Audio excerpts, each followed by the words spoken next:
All right, everybody, welcome and good evening. This virtual event from Majors and Quinn. My name is Steph. I am a bookseller and the events associate here at the bookstore. For those who don't know, we are an independent bookstore here in Uptown Minneapolis. If it's your first time at one of our virtual events, welcome. We're so happy to have you. And if you are tuning in for, second, third events, welcome back. Thank you so much for your continued support of our program. We really couldn't do it without you guys. This evening, I am really excited to introduce,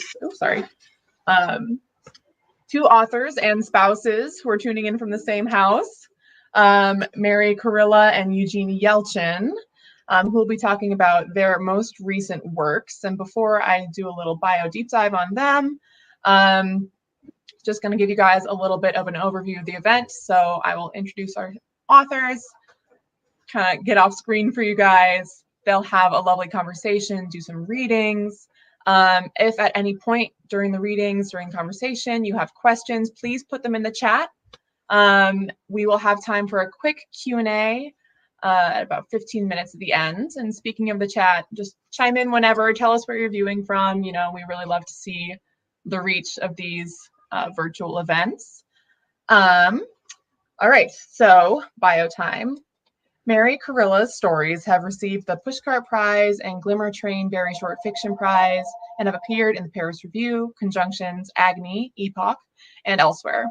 Her collection, Frank Weather Stories received the AWP Grace Paley Prize in Short Fiction and was published by University of Massachusetts Press, and her debut novel, A Way to Stay, was published by Regal House Publishing. She is a screenwriting and film studies professor at Loyola Marymount University. And her husband, Eugene Yelchin, is an illustrator and writer of books for children and young adults. Yelchin is a National Book Award finalist for The Assassination of Brangwain Spurge, co-authored with M.T. Anderson, and the recipient of Newbery Honor for Breaking Stalin's Nose.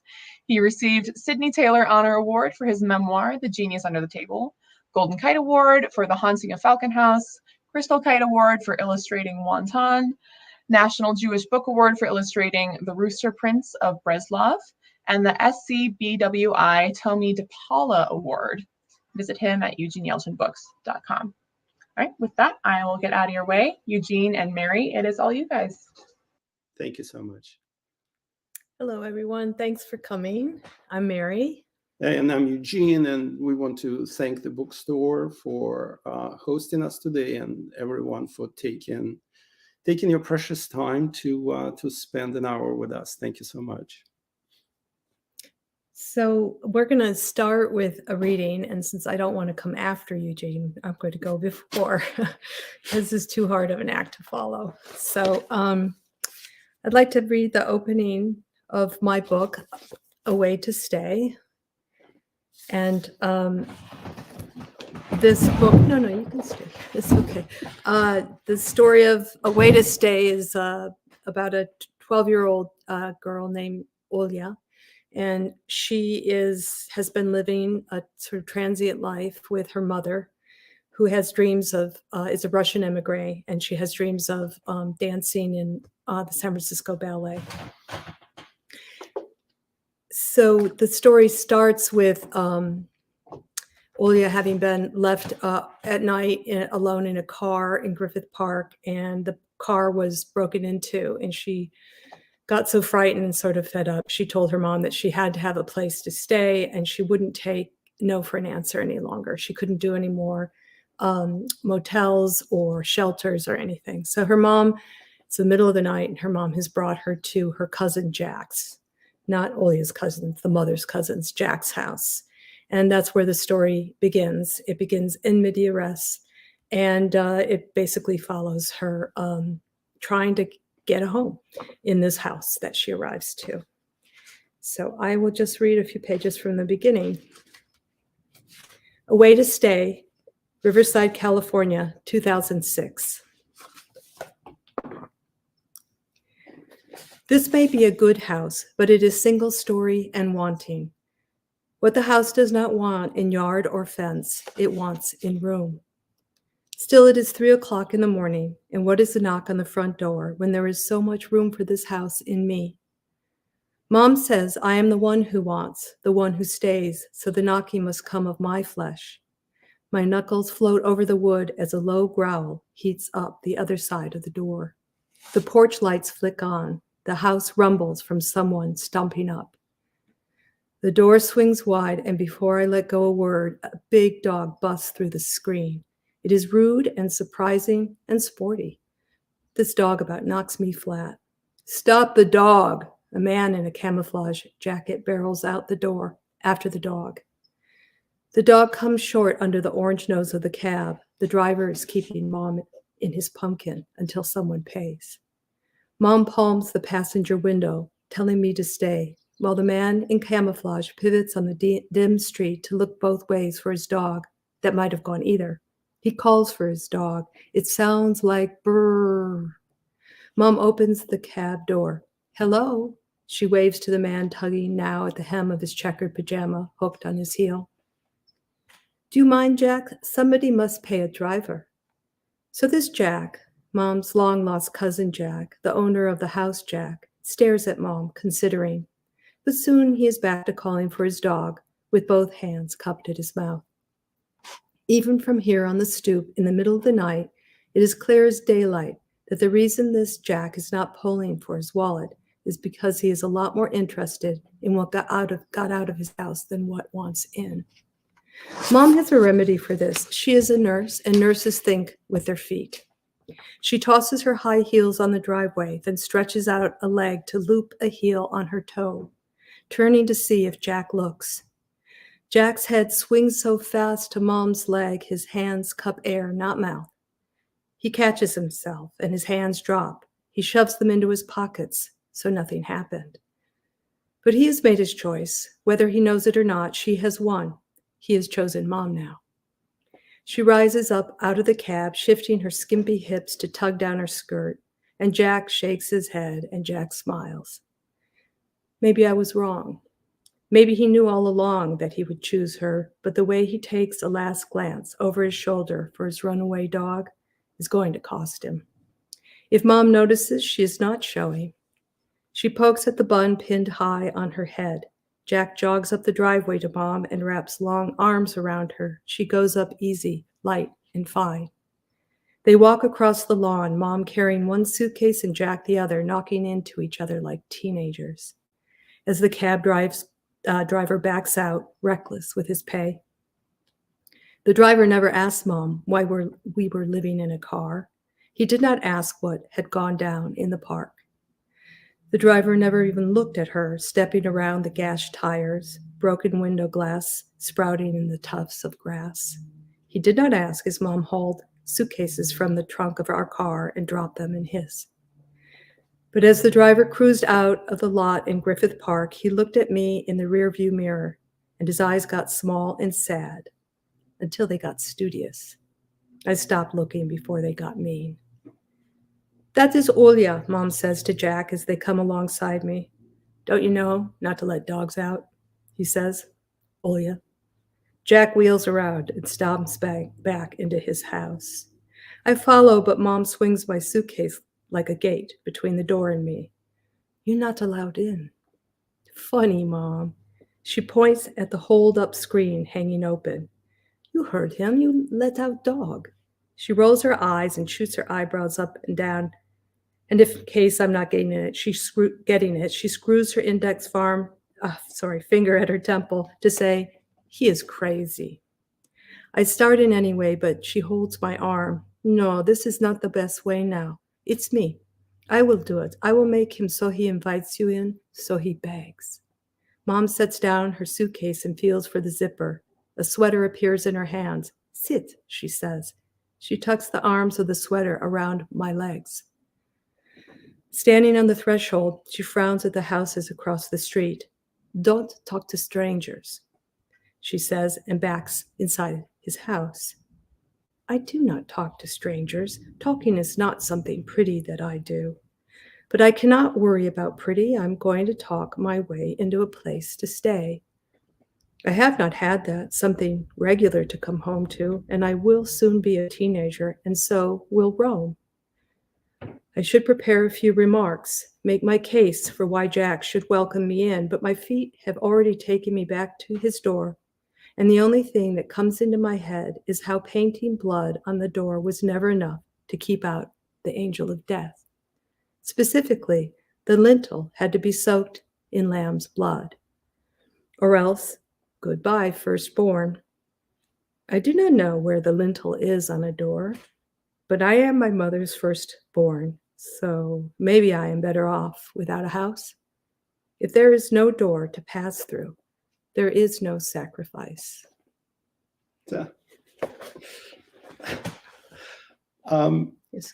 This is great. Can I ask you a question while we're at it, and then we'll just move on? Maybe we should talk a little more. Yeah. So what's really kind of interesting is it's a first person narrator, right? You using her voice. She's 12-year-old. She tells us what's happening, but you manage somehow to smuggle in these descriptions that are very sort of cinematic and very visual. Like I don't know about the rest of the people, but I can see what you're writing about. How is there a trick to it? How do you smuggle that kind of stuff in? Well, I think that we'll talk more about that. It's because ironically, Eugene and I both have. Is yours a 12-year-old narrator? Well, he in my book, it's because it's a memoir, so it's 10-year period. So he begins at 6 and ends at 16. Mm-hmm. So at some point in there, he's about 12. But yeah, I think that the task of the young narrator in an adult literary fiction book is a different task than in a children or middle grade novel or young person's novel. So, and that was actually the hardest thing for me in getting this book to work, was that she had the job of not only being the narrator, but being a major player or driver in the novel. And so I had to find a way for her to be able to move the story forward and tell you what was happening while at the same time being an active participant in it. And so those transitions between the teller of the story and the actor are very tricky. And one of the main and most important things I realized was that, one, I felt like she's so highly sensitized from being mostly homeless and reliant on her mom that she's become hypersensitive to everything about her mom. So she really looks closely, she observes her very, very closely. And in fact, the things that she looked at would I decided that those things that she was focused on would give us information about her character, because she didn't have the luxury of just relaxing and sort of being casual about how things were going to come to her in life. She is always at the edge of, I always think of her as always at the threshold of a place. She's neither in nor out. I was thinking about that song Rain Dogs, where a rain dog that never loses its track to find its way home because of the rain. And they always shelter in doorways, and how she's like that.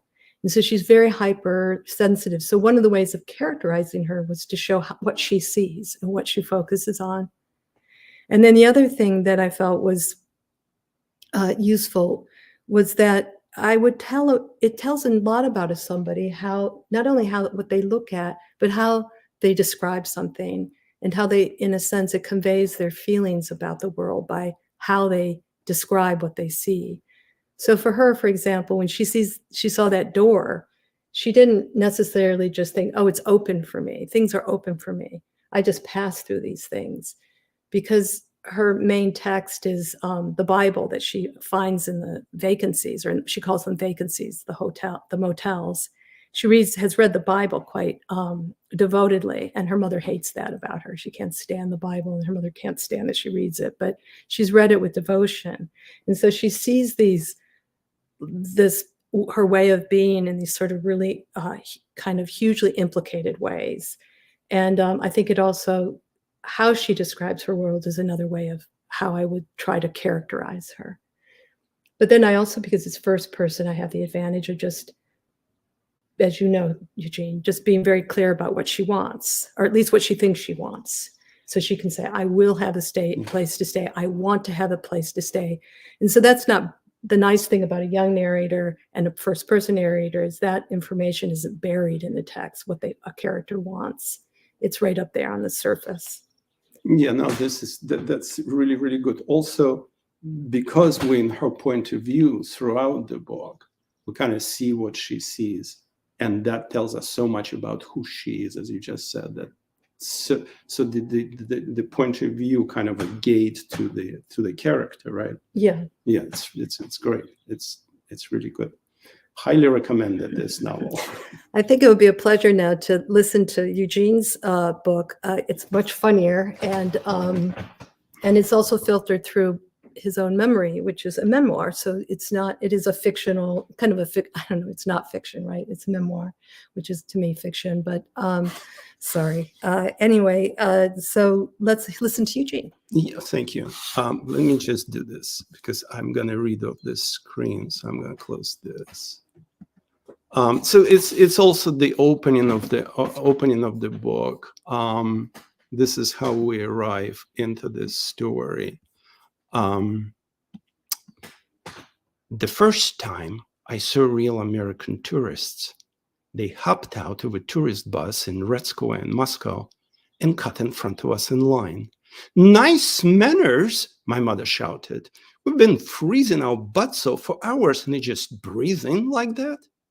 We were in line to the mausoleum where the founder of our country, Vladimir Lenin, was laid out embalmed like an Egyptian mummy. To see him, you had to wait your turn. Making noise near Lenin's mausoleum was forbidden, but the Americans laughed and spoke in loud voices. The Americans and my mother were breaking the rules. Everyone in line was staring at my mom for shouting, but I was staring at the Americans. The Americans' clothes were in vibrant colors I did not know existed.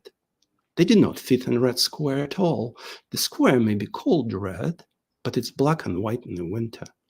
Most citizens in line were also dressed in black and white. Other colors were brown, army green, navy blue, and the red of our country's banner flopping above the mausoleum. Those were the colors of the Soviet rainbow.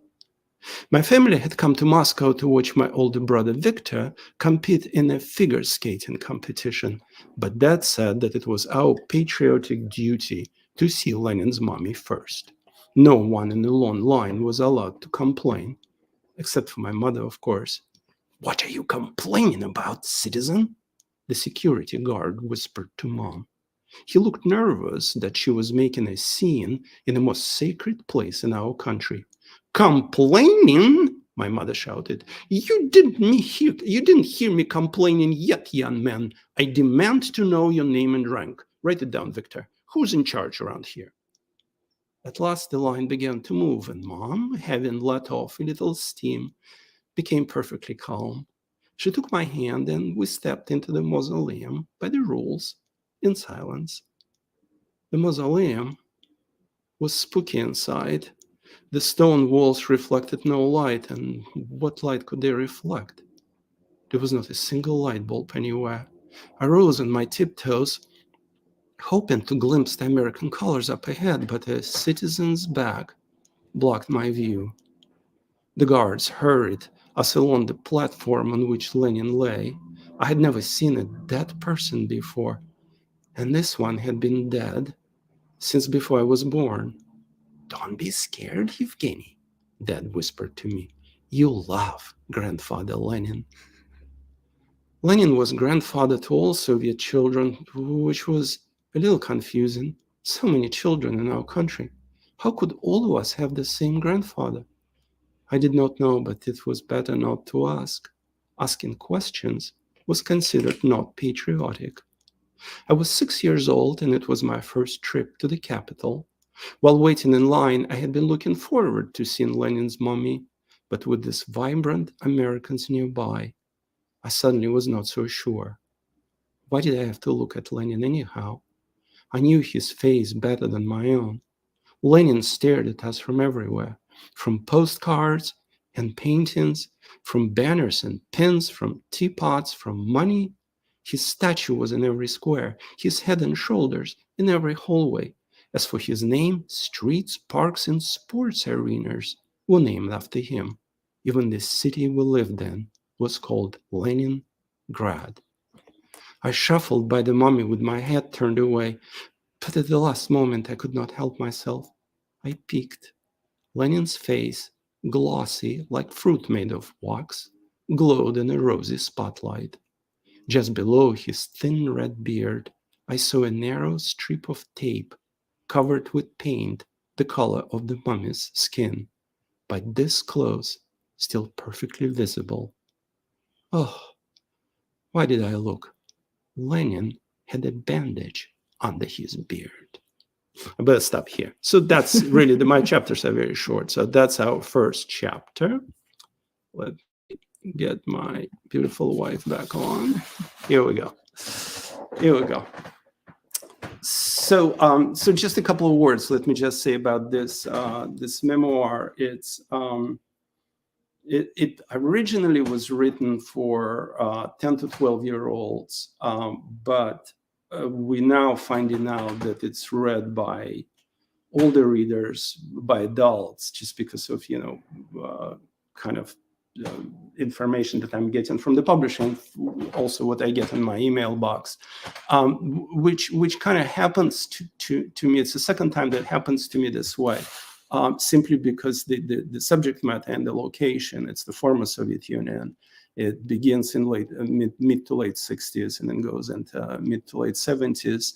And a lot of people who lived through that period, they find kind of authenticity in that material. That's actually kind of hard to find, I have to say, unless you're reading straight nonfiction and sort of a historical research type of work.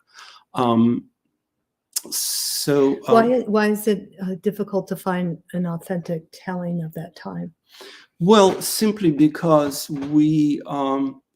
Well, I don't know if, and just my shortcoming, I just don't know of many emigre writers of like what we had. For example, after the 1917 revolution, when a great amount of number of intelligentsia immigrated, running away from Bolsheviks. And we got Nabokov, that was a great gift to Western culture. We got Bunin, who got a Nobel Prize for literature. So there were all these people, that now it's kind of spread. A lot of people went to Israel. Perhaps there is some literature there. I don't know. But in the United States, I don't see that much. There's plenty of books written by native English speakers about Russia and about former Soviet Union and about history. But there's always something slightly learned rather than felt or lived through. And so in that place, my work is kind of, at least in that narrow market that I'm working with, it kind of speaks to them and their parents, and with, as breaking Stalin's nose, with their grandparents. Yeah. Well, I also think, though, that you come from a point of view where you've always, you left that country earlier than a lot of people were able to leave it. You wanted to leave it profoundly after a certain point. And in many ways, you've been wary of that country and wanted to broadcast your wariness to people. And sadly and tragically, it seems that many of the warnings that you've been trying to proclaim are, in fact, with us and front and center right now.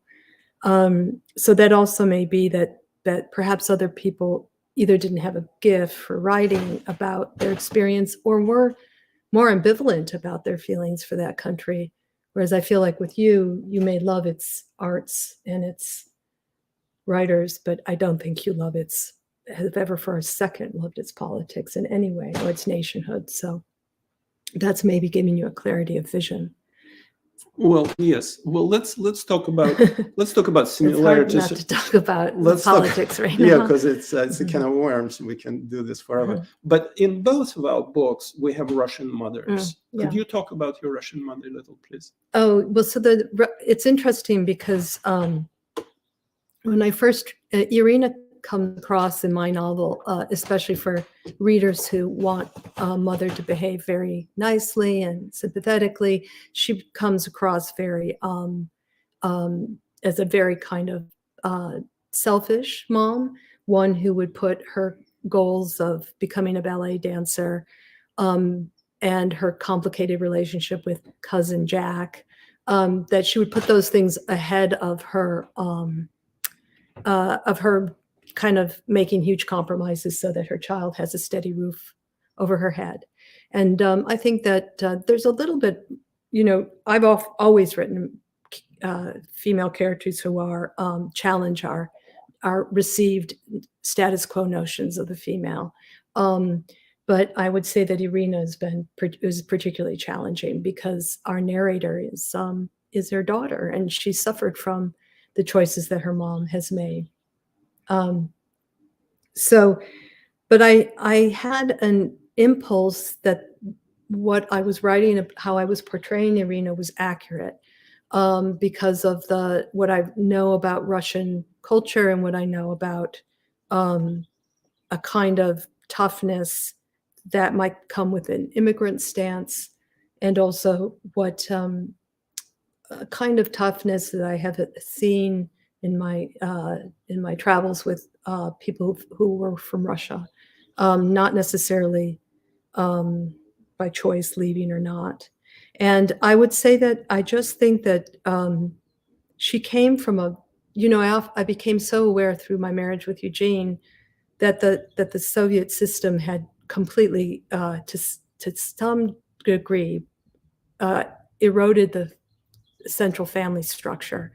And when you have a culture where children are encouraged to report on their family, and they're encouraged to have allegiance to the state before allegiance to even their own family, there's just the entire the threads and tendons and muscle of the family is just torn apart. And I felt like she very much came from that Irina, the character Irina, that she very much came from that kind of completely decimated family structure. And so she had a terrible time reconstituting it for herself here in the US. And so she did what she knew she could do, which was just to pursue her career, to survive first as an immigrant here, and then secondly, whatever that took, whatever men that required. And then secondarily, she just pursued trying to be a ballerina.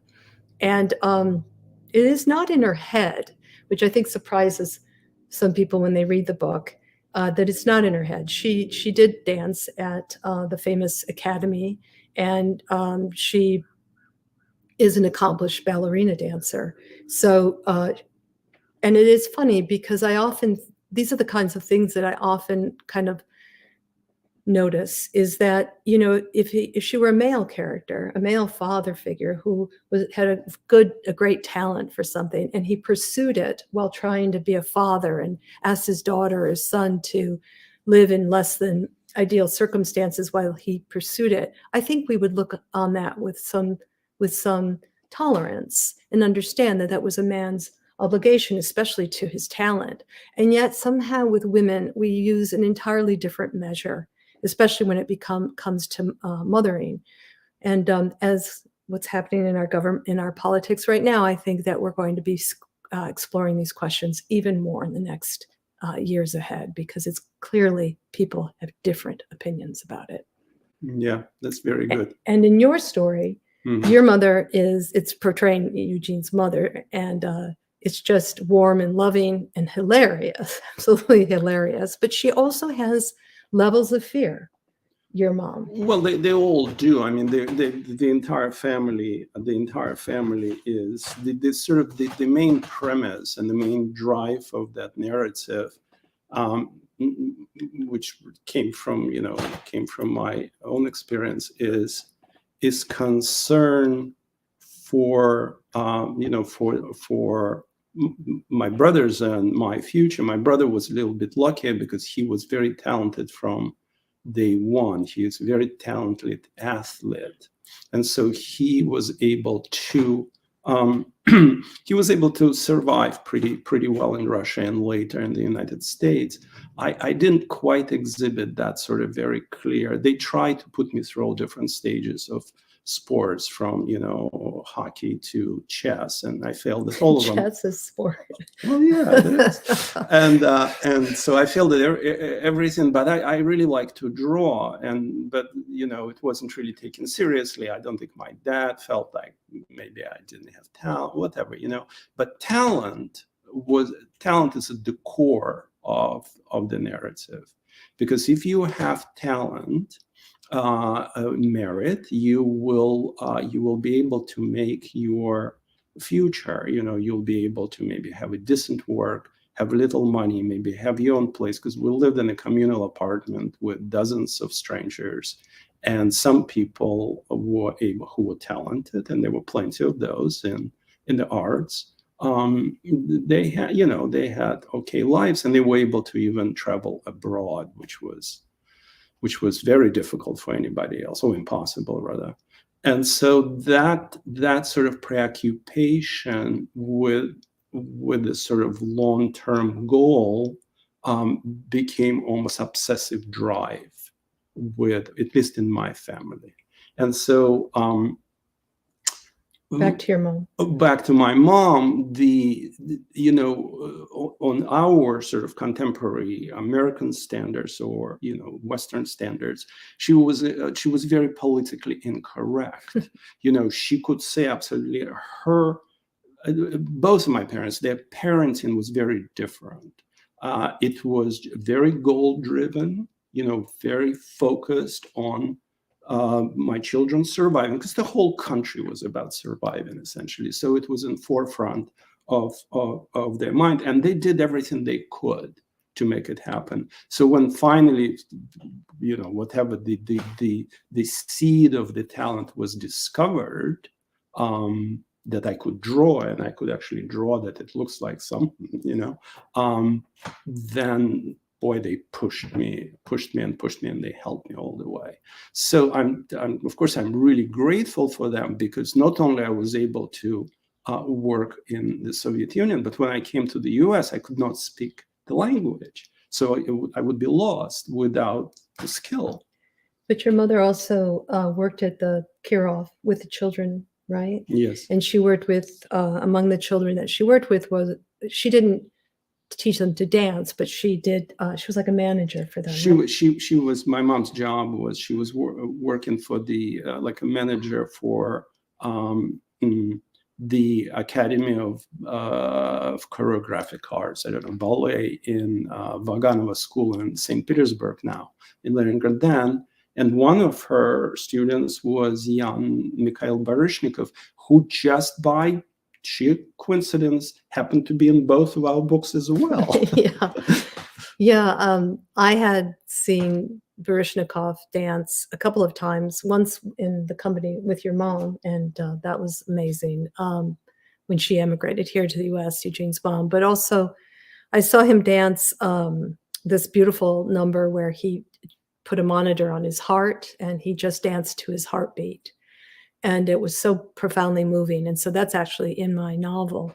And I always knew I wanted to write about that. I don't know if I knew I wanted to write about it, but it was quite impactful to my memory. And so because Irina, this book does take place in 2006, she went to the Vaganova school. She feels like if she can just get a conversation with Barishnikov, she'll be able to somehow get his recommendation to get into the San Francisco Ballet, which is what she's focused on.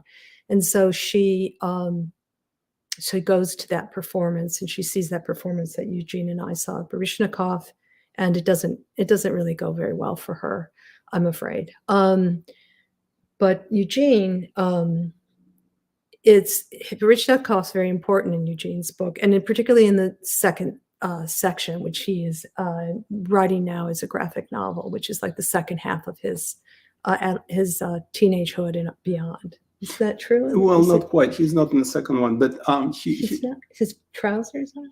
no, it's all in the first. It's all in the first. It's all in the first. It's confusing. But anyhow, I just want to go back a little bit on that little number that we watched Barishnikov, because I think it's maybe available on YouTube. It's worth watching because to me certainly, it was, you can watch art in the making, because what it was, he didn't have a shirt on and had a little monitor taped to his heart, and there were two giant speakers on the stage, and so we could hear his heartbeat.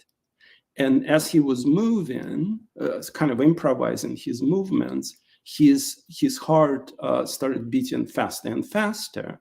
And as a result, he had to dance it because it's soundtrack to his dance, to his choreography. He had to move faster and faster. And so to watch this literally man's heart in front of you like that was, to me, probably the most moving art experience that I have ever seen.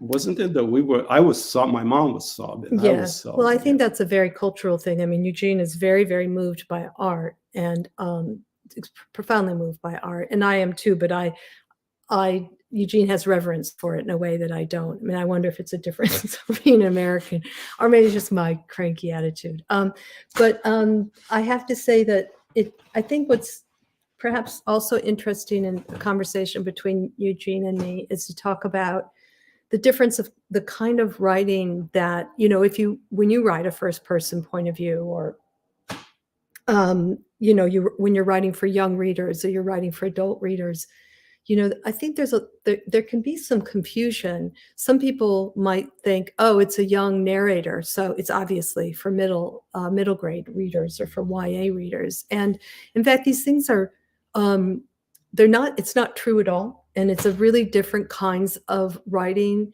and in a sense, expectations from the readers. So I think it might be just interesting to talk about, like, what would you say, how would you characterize, what are some of the ways that you identify that would be a middle grade?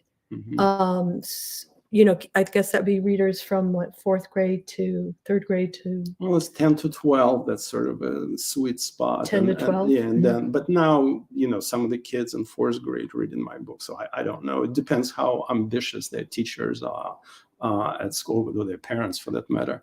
But I think that I can only speak for myself. I think that what I try to do with and most of my books written in first person, from either 10-year-old or 20-year-old or 13-year-old, are very young people. So the kind of, it expresses itself in the discovery. They are constantly at the verge of discovering something they did not know a sentence ago.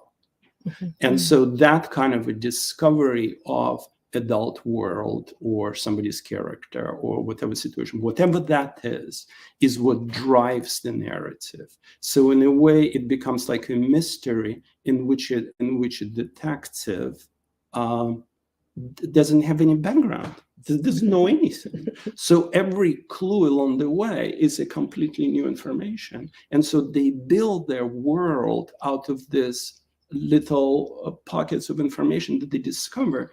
And most often, it's a faulty vision, it's incorrect vision. And so that gap between what your narrator knows and what the reader knows is what's really most interesting. And I can't say that my characters are unreliable narrators, because they don't do it on purpose. They're not trying to fool you or lie to you. They just, the way they understand things could be totally idiotic, as for even for a younger reader. But that's who they are. And that's, as we talked earlier with Ola in your book, this is how we discover who she is, through being squarely in her point of view. Do you think that the young readers, like a 10-year-old or 8-year-old or somebody reading your books, are aware that the protagonist narrator that they're identify with doesn't know anything? Because probably they don't know much either. That's true. So the gap is the gap more known by adults than by? No. But that's dramatizing the material. I would say it's how. So you would, let's say it's like 1, 2, 3. Your narrator walks into the room, sees something, describes it to you, and then the action that follows disproves his or hers realization what it's supposed to mean. And so either they accept that or they block it. Most likely they will block it. It's too much. They can only get so much. But the reader is at a distance and sees both sides of this equation. Mostly what the reader sees is the reaction of other characters to the child's discovery. Yeah, that's probably true, though. That's one of the tricks of writing from a first person, is that how other people react to them is sort of like the external proof of what's actually happening. Right. But with a YA novel, from what I understand, I haven't written one, but from what I understand is that the thing that most characterizes the YA novel is, in fact, the absence of adults.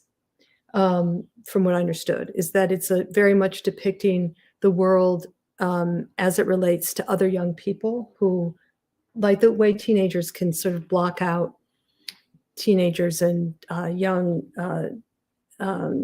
people in their young 20s, can in a sense be in a place where they're kind of blocking out the adults in their lives, certainly their parents, and they're just relating with their peers and their enemies or whatever they are. And then that is what the world largely consists of. And in terms of the narration of it, or first person point of view, I don't really know, but it seems like it's, from my guess, is that it's, I'm sure I'm proved wrong, but of the ones that I have read, it seems like they're more straightforward. There's not so much of a gap between knowing what they know and what the reader might know. Whereas if you look at something like, now we're into adult literature with a young narrator, and the one that many people, at least my generation, had read was The Catcher in the Rye. And that's a young narrator, but there are not his parent adults in it, but there are other adults who are very confusing for him. And of course, the great brilliance and gap in that novel is that he puts on a facade of being so cynical and knowing and kind of tarnished by the world, but it's all an act. And, I don't know that as a young reader, if you really pick that up completely, that it's an act. It's almost more when you're an adult, a grown-up, a fully adult reader, that you begin to suspect that he's putting on a show, as, of course, the events start to unveil. So with my novel, I didn't really try to have, she's not putting on an act. She's pretty straightforward person. She's pretty real about what she is rendering, but she does not see all around her. There are some things that are pretty apparent that the reader maybe start picking up, that she's just, if she gets a glimmer of it, she may just repress it. She rationalizes. Some things are too hard for her to know. They're too painful for her to know on her first pass. And what I was trying to do is make it kind of show that until she really established a relationship with a house and this person, Jack, and this dog, her name Bird, who is a big character in the novel, and this dog Bird is somebody that it's a dog that Jack has abducted from the police department where he used to work, and is determined to train it to stay, and it won't stay for him. It refuses to stay for him. And so through Olia's relationship with these people, she begins to, in some ways, have a sense of greater and greater tolerance for being able to tolerate the truth that she sort of knows is there, but she can't look at. So, but it's not a book for children. And I think some of it is because the themes are sophisticated. But I could, you could write about homelessness for children, or, it's been written. Yeah, exactly. It's not that the themes are not for children. It's just that it is her perceptions are fairly sophisticated. Well, because she also filters a lot of it through the Bible, in her language and in how she sees things. So it creates already a certain level of sophistication that requires a sophisticated reader. But ultimately, I think it wouldn't categorize in the YA novel, because she had the main point of the novel is her relationship with adults, particularly the adults figuring as parents in her life, which for YA they're supposed to be gone. Well, I don't.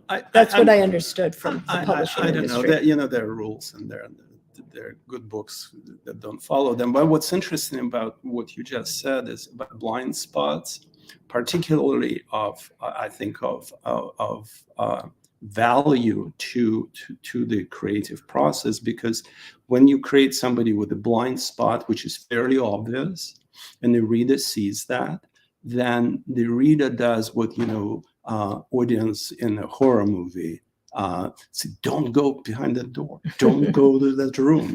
It's so the blind spot, especially when it when the character really depends in the narrative drive and wanting something on actually seeing it, it engages the reader and it pulls the reader into the narrative. So those blind spots are really pure gold, really, for telling the story.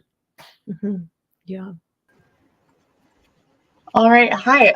Popping back in. We don't have any questions in the comments quite yet, but if anybody watching has any, please put them there. But just kind of to kick off the Q&A section, as long as we're talking about kind of the age group that you guys were writing for, I was wondering if you could each talk a bit about why you wrote the story that you did in the way that you did. Eugene, your memoir, it could have easily been, and it sounds like has been, more attractive to an older group of readers than you maybe were targeting it at. Why did you choose to target it at the age you targeted it to? And Mary, same question. Why do you think you chose the kind of viewpoint or themes that you did instead of targeting to a younger or older audience? Go ahead, Eugene. Well, no, I can't say that it's more attractive to older readers. They just happen. See that especially with middle grade, what happens is that they don't choose their own books. They're too young. So they have three sets. They have parents, they have librarians, and they have teachers who direct them to certain books. And so they either take the advice or they don't take the advice, and I always ask younger readers not to finish books if they don't like them, because there's that pressure they don't need. If they don't like the books, throw it away. Not throw it away, but just close. But the reason I'm writing for that age specifically, most of my books are middle grade novels, is because I am, but I think it's because of my character. I always feel like every day I discover something I did not know. I like to learn, I'm sort of a perpetual student of all kinds of things. And so to me, that's sort of, and especially in writing, when you discover something that you didn't plan originally and it surprises you, that's incredible high. It's just, it's a gift. So for me, if I can put something in my book that a younger person can discover, not about something they did not know, but something about themselves that either they did not pay attention or didn't know how to look at it, right? And so that moment of discovery of really yourself, and that's what we do. That's why we read books, to learn about humans, about who we are. In my mind, I may be totally crazy saying it, but that is why I'm there, because that is the most vulnerable age that moves through a phase of discovery and astonishment at what they discover. And so I try to write from that place. Thank you. Mary, how about you? Well, I think in some ways, Eugene and I this is one of the similarities we have, is that we both, I work with the writer Margot Livesey, who said that of herself that she was an autodidact. And I think that I maybe share those qualities with her, which is that I just I like to learn, and I have kind of cobbled together my learning from all sorts of different areas pretty constantly. I was in a writing program, but I didn't think much of it at the time. So I left, actually went to make a film. And then from that point on, I just kept taking workshops and continuing to write because I was just really interested in trying to understand different kind of the craft itself and how does one actually render experience on the page. And with A Way to Stay, I had written an original draft where I just wanted to write what it would be like if you had you had been in a sort of deprived circumstances where you had not had a home, a steady home. And, your mother was a bit unreliable, and you were just in a sort of state of constant chronic, I guess, some level of crisis. Just something as simple as shelter. I mean, there's one of the 5 or 4 human necessities, and to continually go without it was very intriguing to me. And I wondered what that would look like in language, how a person would perceive, et cetera, et cetera. And my first draft was really insane. Like, I was practically like Faulkner's Benji or something. It was just like really out of control. But then I came across the Eudora Welty quote, which she says the I, you mean like the first person I of the story casts the longest shadow. Or another way of saying it might be that it most completely, it's a test. You create a problem for yourself when you write in the first person. And in some ways, the success of the piece is the success to which you solve the problem you create for yourself. So I think that in wanting to write authentically or somehow, in a really render the feeling of her homelessness on the page, I created a big problem for myself. And so that took me a long time to understand how to do it, how to solve it. And I don't remember the question anymore. What was it? It had nothing to do with what you're talking about. Okay. Anyway, so that was, well, you were asking, I think, why you writing for why that did I write that book? Why I was drawn to that story and why it was a young person, maybe. Because I don't feel like I'm writing for 12-year-olds. I always just write for adults. I write for adults. I don't try to write for younger people, although I think it's a wonderful thing to do. And I wouldn't not want to, but I just don't tend to write. I tend to write for adults. And so just that exercise seems to be a kind of adult exercise for a reader anyway. I think it's fairly narrow, the amount of readers who really would want to engage in something like that. And young readers are often encouraged to read. I mean, writing for young readers, at least the writing that I've encountered, seems to be more plain spoken, unless it's perhaps written in verse or using some other models that actually do foreground the prose. So, yeah, just about talking about this kind of extreme situation that your narrator is in of, homelessness or, home instability. What was your process of kind of getting into that like first person mindset? Is your process more internal, kind of figuring it out emotionally for yourself, or like external and with research?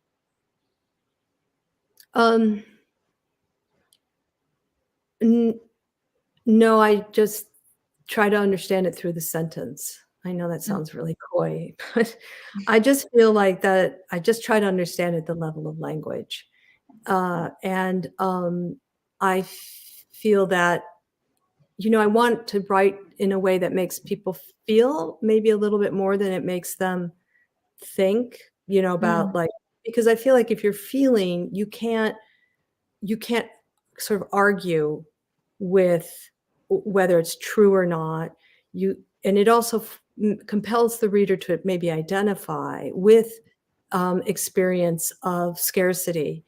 And I think that every single person has had some degree of fear and scarcity. and a feeling that maybe some more than others of us, afraid that we don't know if we're going to be able to make it. And I think as a person who's getting older and married to somebody who's getting older, we're now faced with a whole sort of new system of what does that mean? How does this country is not very good at providing for its older people. Social Security is not supplying a sufficient, retirement. And so I think that it seems that unless you're extraordinarily wealthy in this country, you're always going through certain cycles of how to make it work, especially if you're an artist. So I did, I have had involvement with people who are homeless and I was working with an organization that raised money for books for homeless children and things like that. But I was not homeless myself, so I can't say that I knew the experience firsthand. But I tried to identify it through what it might mean in terms of being just a sense of chronic crisis. And I feel like I've been there before. Right. Thank you. Got just a few minutes left. No questions in the comments, just many, many thank yous for this amazing event. I guess I had one last question, if that's all right. Eugene, I was wondering what drew you to write a memoir. Was this something that you'd always wanted to write about, or what kind of brought up this story of your childhood now for you? I think that every single book that I've written, in terms of at least its narrator, has autobiographical elements to it. Point of view, absolutely. Because I don't know how other people will act in the moment of crisis. And so I put myself in that sort of emotional situation and try to, what would I do? That's the first question I ask myself. I try to write myself into the corner in any of my books and say, what would I do if I'm in that corner?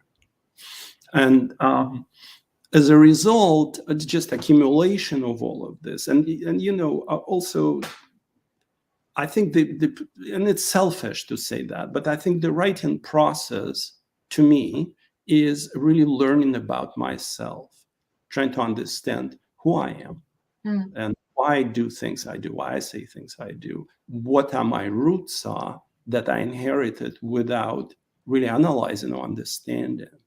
And so this constant analysis of your actions, of your thoughts, of you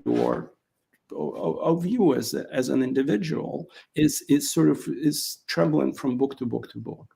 And finally, I just felt that, okay, well, this is the, that's one side of it. Another side of it is pure anecdotal. Every time I'm in the company of people and I tell them stories from my childhood or from my life in the USSR, it's like, I see their eyes are really big. And I think, well, this is, hey, there's money to be made, It's the material that should be explored. But seriously, I think, and Mary mentioned it, I think I feel my role as somebody who went through certain experiences that I can warn people about in the United States and in West in general.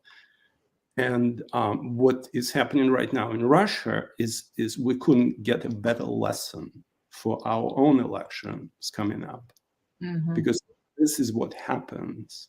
This is what happens when one gets full control of its people, of its country, of institutions. And we were close to it. And it's media, and we were very close to it. We got out of it, but who knows if we'll be back.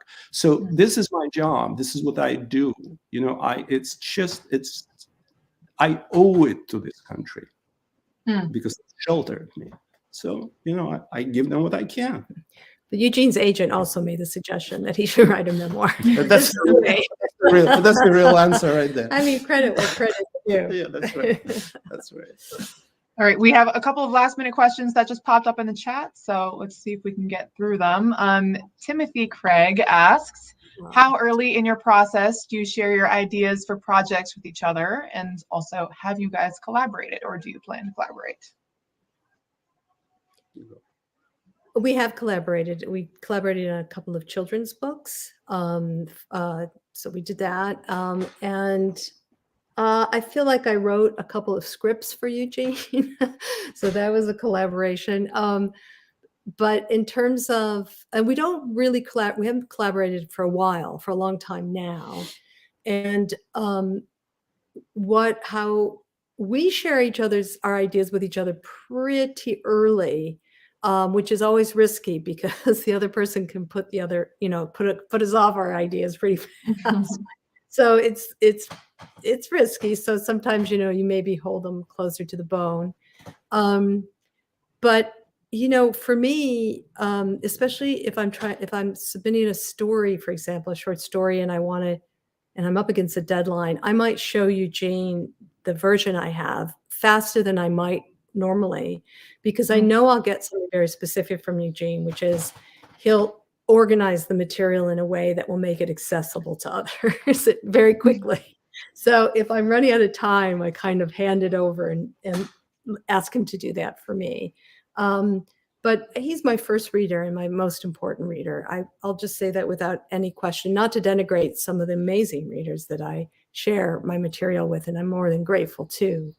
But he is my first, and he matters a lot to me as a reader. So for Eugene, vice versa. I mean, I would not show, and I have done it. I have shown some of my writing to people without going through Mary's customs service, and I was punished for it. So Mary is absolutely my first, and to me the most important reader. Because I trust her completely. Because certain things, we all have blind spots, certain things I don't see and Mary would see. And so because I trust her, my work improves, with each draft that Mary reads, it gets better and better and better. Yeah. Or at least to my level of what better means. And our marriage was fairly long at this point. And Mary sort of watched me learning English, because when we first started going out, I could barely speak English, right? So, and then, when I put my second language on paper, it's awkward and it's weird. And so Mary was also my English teacher and my grammar teacher. I mean, I owe her probably everything in terms of writing. Absolutely. Well, those are the pleasures of reading and writing as a couple, I think. I mean, I feel like we're really lucky, and I would say most people have that kind of pleasure to work together that way. But I just admire Eugene as an illustrator and artist so much. I wish I could write something that he would illustrate that would surprise me, but that hasn't happened really. I mean, we did the children's books together. Yeah, we did 3 books for HarperCollins very early in 2007, I think. And it was, it was a painful process. Yeah, it was really actually not very good. No, it's not good. Let's put some marriage. Yeah. So now we sort of don't do it, but we heavily involved in each other's work. Absolutely. Thank you so much. We are over time, so unfortunately I have to wrap this up. But it has been such a pleasure to sit and listen to you guys talk about your work. Thank you so much. If you are ever in the Twin Cities, please stop by.